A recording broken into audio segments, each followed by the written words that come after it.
Selamat datang di channel Electrical Power System Protection. Di bagian ini kita akan kembali membahas tentang proteksi yang ada di generator, khususnya membahas tentang proteksi hilang eksitasi. Jadi bagian proteksi ini merupakan bagian salah satu proteksi yang penting di generator karena kita tahu bersama bahwa eksitasi ini merupakan eh, salah satu sumber dari dibangkitkannya gaya gerak listrik atau GGL di generator. Pertama kita akan berbicara tentang dampak dari hilangnya eksitasi di suatu generator ya. Pertama, generator sinkron ini memerlukan arus eksitasi DC pada lilitan rotor untuk menghasilkan medan magnet utama yang memungkinkan terjadinya sinkronisasi dengan sistem tenaga. Ketika arus eksitasi hilang di generator, medan magnet rotor akan melemah atau hilang, sehingga mesin tidak lagi mempertahankan kondisi sinkron dengan sistem tenaga. Berikutnya, apa akibatnya?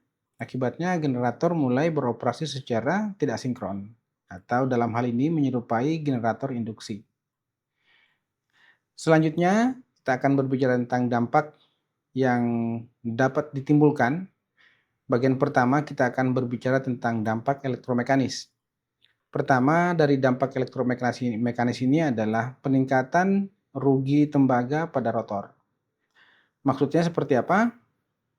Karena arus induksi muncul di rotor, seperti pada mesin induksi, maka terjadi pemanasan tinggi pada rotor dan kutub magnet.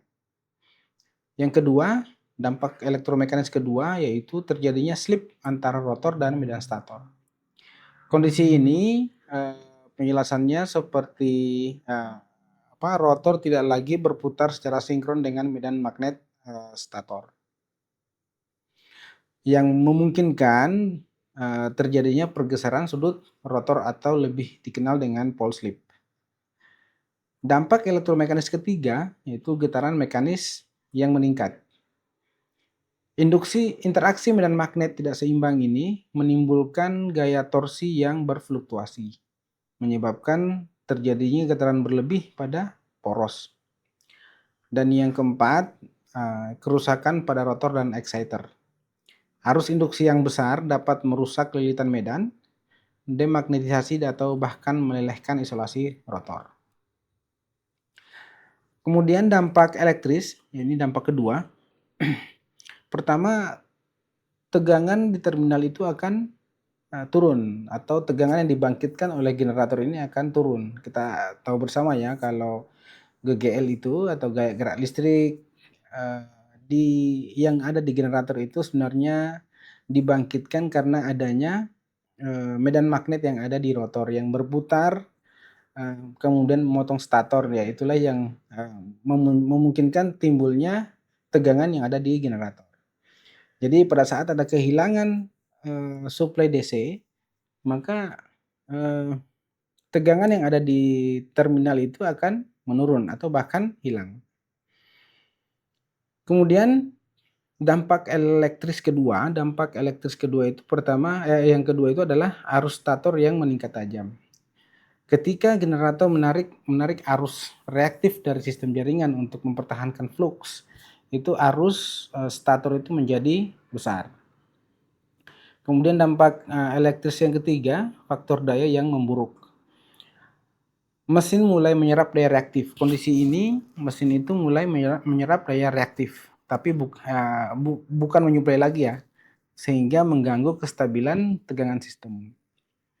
Dampak berikutnya, pemanasan stator berlebih, yaitu arus besar ini menyebabkan overheating pada belitan stator, berpotensi merusak isolasi dan inti besi stator. Kemudian dampak yang terakhir untuk dampak elektris ini adalah gangguan sistem dan osilasi daya atau yang lebih dikenal dengan power swing. Hal ini terjadi karena perubahan torsi dan daya reaktif yang menyebabkan osilasi daya yang bisa memicu gangguan sistem transmisi. Kemudian dampak yang ketiga, yaitu dampak terhadap sistem tenaga, yaitu pertama gangguan kestabilan sinkronisasi sistem. Ini kalau berlanjut maka dapat menyebabkan trip antar generator. Kemudian overload pada sistem transmisi karena generator menyerap daya reaktif yang besar. Selanjutnya untuk dampak ketiga terhadap sistem tenaga adalah penurunan tegangan sistem pada busbar yang terhubung ke generator. Kemudian dampak terakhir adalah interaksi osilasi daya atau power swing antar mesin yang masih terhubung berpotensi menyebabkan ketidakseimbangan sistem. Baik, kita akan masuk atau melangkah ke tahapan berikutnya, yaitu membahas tentang proteksi untuk menghadapi kondisi hilang eksitasi. Namun sebelumnya kita akan bagi dulu, ada generator dengan skala di bawah 5 MVA dan di atas 5 MVA. Yang pertama ini generator yang lebih atau kapasitasnya di bawah atau sama dengan 5 MVA. Pada mesin berkapasitas kecil, proteksi terhadap kondisi tidak sinkron umumnya bersifat opsional. Namun, pada sistem proteksi generator numerik modern yang banyak kita temui saat ini, fungsi ini sebenarnya sudah tersedia secara default. Apabila proteksi ini dipasang, pengaturannya dapat dibuat untuk memberikan alarm atau bisa juga memberikan atau memutus atau trip generator dari sistem. Selanjutnya, apabila arus medan generator dapat diukur, maka elemen relay dapat diatur untuk bekerja ketika arus medan ini turun di bawah nilai ambang yang telah kita tentukan. Namun demikian, bergantung pada desain dan ukuran generator terhadap sistem.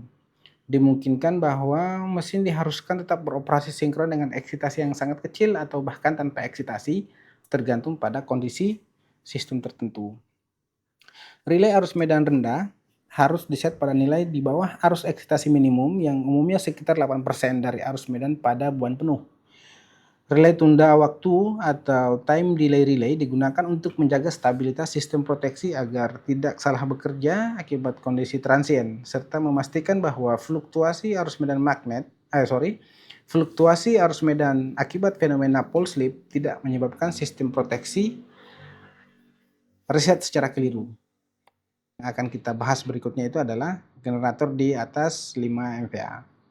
Untuk generator dengan kapasitas sekitar 5 MVA ini umumnya diterapkan sistem proteksi terhadap kehilangan eksitasi dan kondisi pole slip.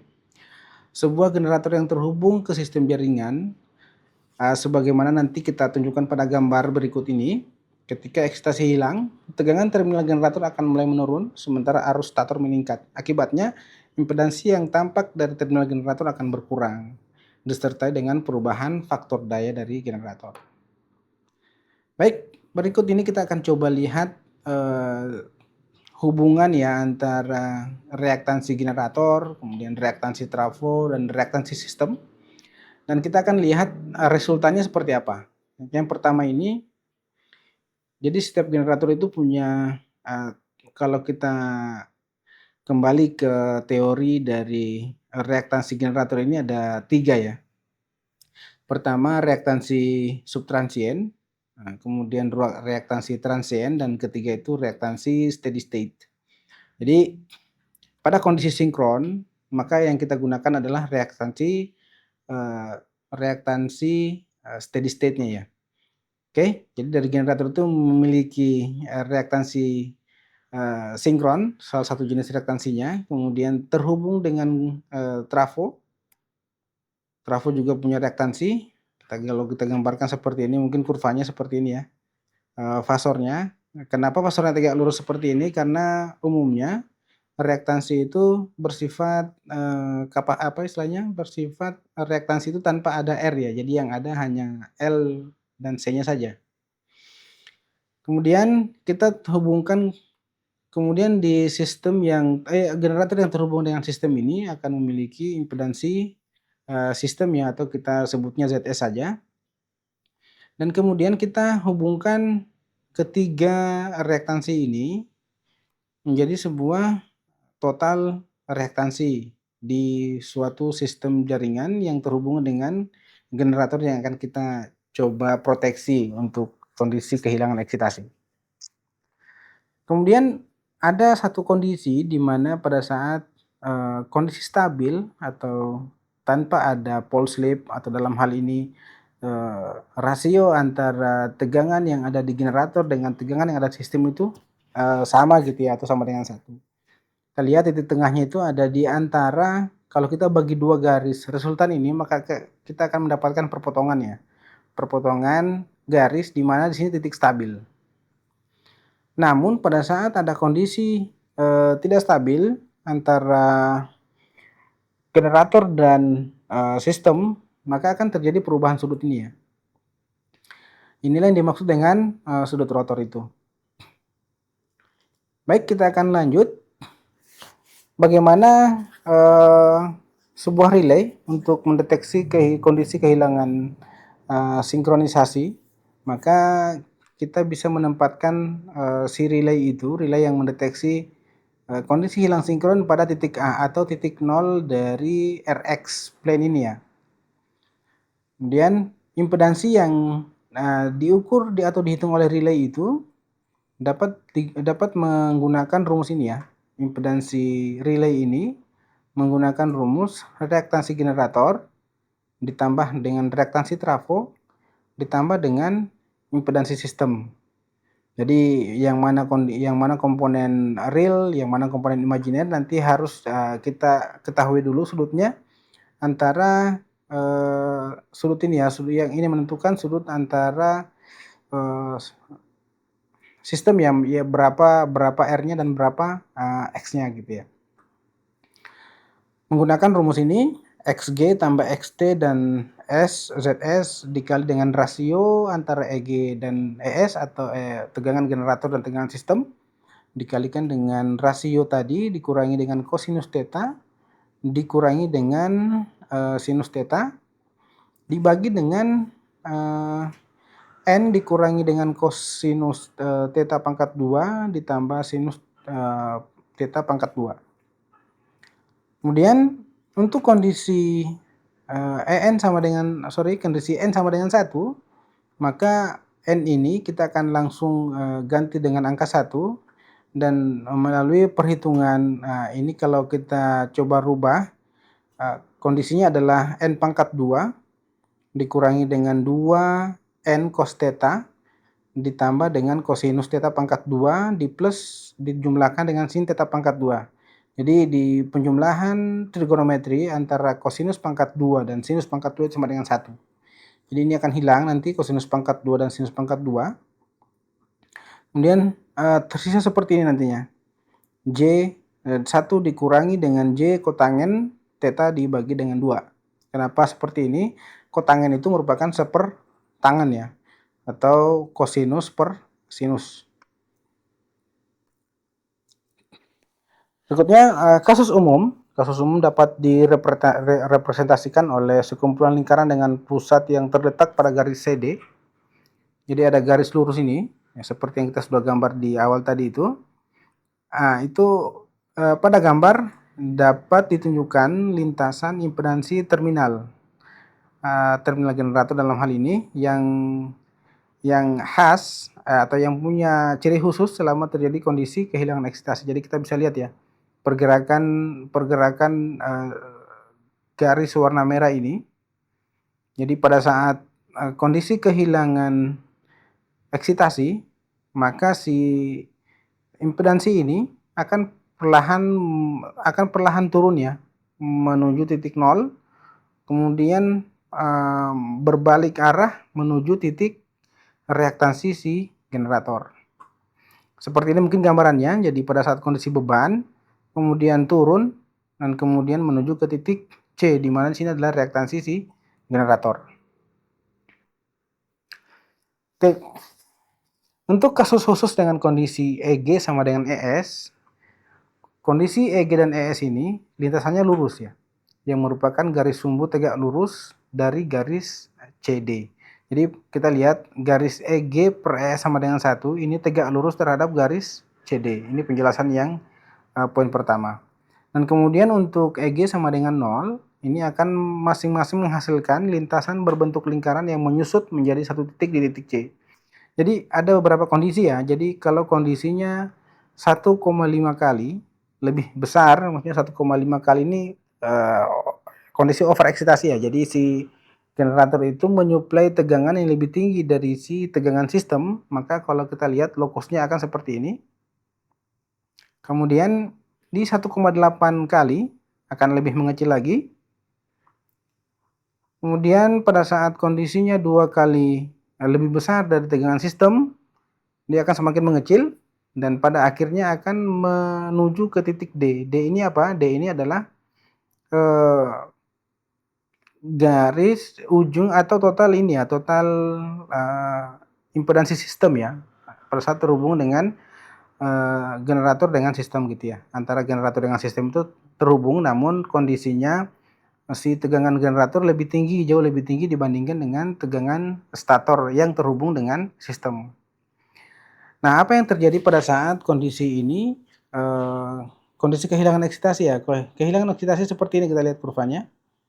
Kurvanya itu 0,7 lebih, 0,7 kali lebih kecil dari tegangan sistem, dan semakin kecil atau semakin kehilangan eksitasi, maka impedansi generator yang terbaca oleh relay akan menuju ke titik C sini, akan semakin mengecil ini. Jadi kalau kita gambarkan kurvanya seperti ini, 0,5 kali ini based on rumus tadi ya, based on formula yang ini ya, ZR, XG tambah XT tambah ZS ini, dan seterusnya gitu ya.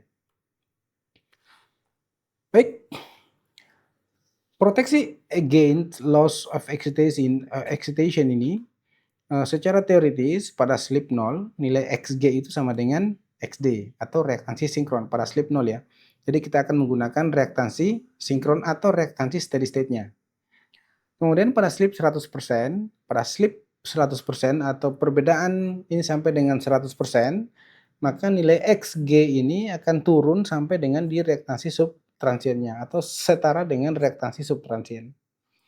Dalam kondisi umum, nilai impedansi diperoleh sebesar reaktansi transiennya pada slip 50% dan sebesar 2 dikali dengan reaktansi subtransien pada slip 0,33%. Karena kondisi tidak sinkron biasanya hanya menimbulkan slip yang kecil, maka untuk tujuan analisis lintasan ayunan daya ini, nilai reaktansi generator dapat diambil sebesar 2 dikali dengan reaktansi subtransien dari generator ini.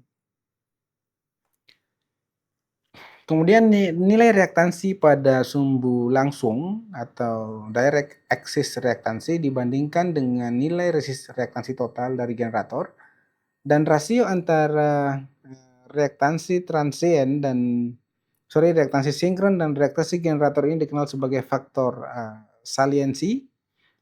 Nah, nilai faktor ini bervariasi terhadap kecepatan slip. Namun selama operasi asinkron, pengaruh faktor saliens menyebabkan nilai XG ini, nilai reaktansi sinkron generator itu berubah-ubah seiring dengan slip speed atau kecepatan slip. Akibatnya, lintasan impedansi pada kondisi kehilangan eksitasi tidak menetap pada satu titik tetap, melainkan membentuk orbit kecil di sekitar titik rata-rata. Sistem proteksi terhadap kehilangan eksitasi harus mampu bekerja pada kondisi tersebut. Namun, karakteristik kerjanya tidak boleh mengganggu kestabilan operasi generator. Jadi yang perlu kita ketahui adalah salah satu batas operasi proteksi yang ditetapkan pada sudut rotor maksimum yang masih dapat diterima itu adalah sebesar 120 derajat. Lintasan kerjanya dapat direpresentasikan sebagai sebuah lingkaran pada bidang impedansi, sebagaimana ditunjukkan pada gambar di samping, di mana kondisi operasi yang stabil berada di luar lingkaran tersebut. Baik, kita akan langsung menuju ke settingannya. Nilai setelan tipikal untuk kedua elemen proteksi tersebut bervariasi tergantung pada sistem eksitasi dan karakteristik operasi generator. Karena kedua faktor tersebut mempengaruhi nilai impedansi generator yang diukur oleh relay, baik dalam kondisi normal maupun tidak normal. Untuk generator yang tidak beroperasi pada faktor daya, yang leading atau tidak beroperasi dengan sudut beban melebihi 90 derajat, maka setelan proteksi yang umum digunakan adalah sebagai berikut. Jadi ada 2 gambar tadi kita lihat, ada 2 ini merupakan, gambar setting proteksi, jadi ada dua setelan yang kita bisa gunakan. 2 lingkaran besar ini mewakili, reaktansi, subtransien dan sorry reaktansi transien dan reaktansi, subtransiennya. Maaf, reaktansi transien dan reaktansi sinkron gitu ya.